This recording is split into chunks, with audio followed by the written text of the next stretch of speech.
السلام علیکم، امید ہے آپ سب خیر عافیت سے ہوں گے۔ تو آئیے آج کی آیتیں شروع کرتے ہیں۔ بسم اللہ الرحمن الرحیم۔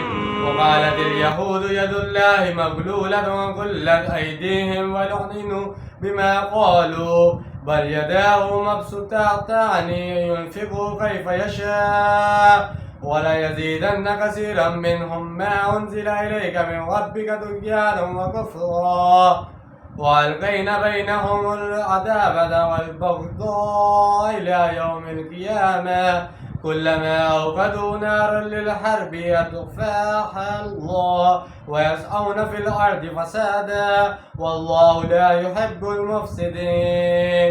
شروع اللہ کے نام سے جو بڑا مہربان نہایت رحم کرنے والا ہے۔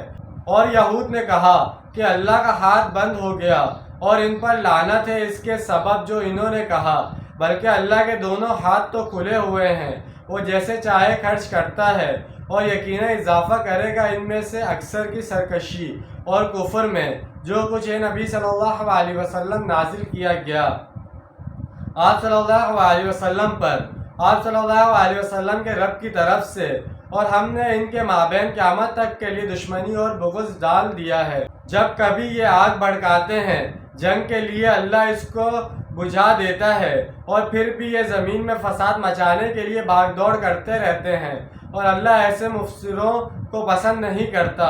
ان کے اس قول کا مطلب یہ تھا کہ اللہ کی رحمت جو ہمارے لیے تھی وہ بند ہو گئی ہے، نبوت کی رحمت ہمارے لیے مختص تھی اور اب یہ دست رحمت ہماری طرف سے بند ہو گیا ہے۔ یا اس کا مفہوم یہ بھی ہو سکتا ہے جو منافقین کہا کرتے تھے کہ اللہ ہم سے قرض حسنہ مانگتا ہے تو گویا اللہ فقیر ہو گیا، نعوذ باللہ، اور ہم اغنیا ہیں۔ جواب میں فرمایا گیا ان کے ہاتھ باندھے گئے ہیں یا بند جائیں ان کے ہاتھ، یعنی ضد میں آ کر انہوں نے حق کو صداقت میں مبنی اس کلام کی مخالفت شروع کر دی ہے۔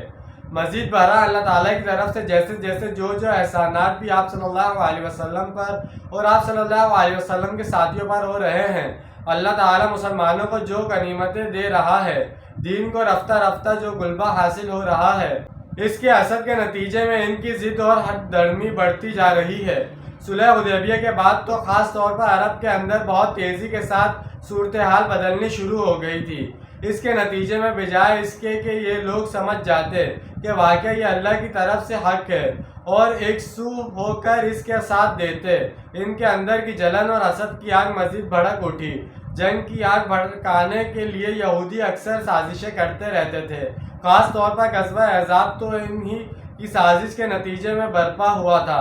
مدینے کے یہودی قبائل عرب کے پاس جا جا کر ادھر ادھر وفد بھیج کر لوگوں کو جمع کرتے تھے کہ آؤ تم باہر سے حملہ کرو، ہم اندر سے تمہاری مدد کریں گے۔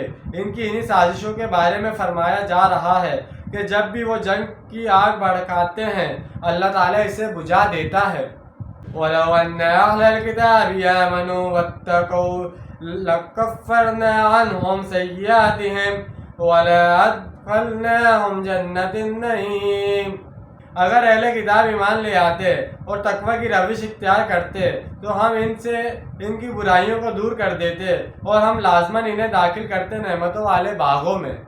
تو جیسے کہ آج ہم نے 2 آیتوں کا ترجمہ اور تفسیر بیان کی ہے، امید ہے آپ کو سمجھ میں آیا ہوگا اور پسند آیا ہوگا۔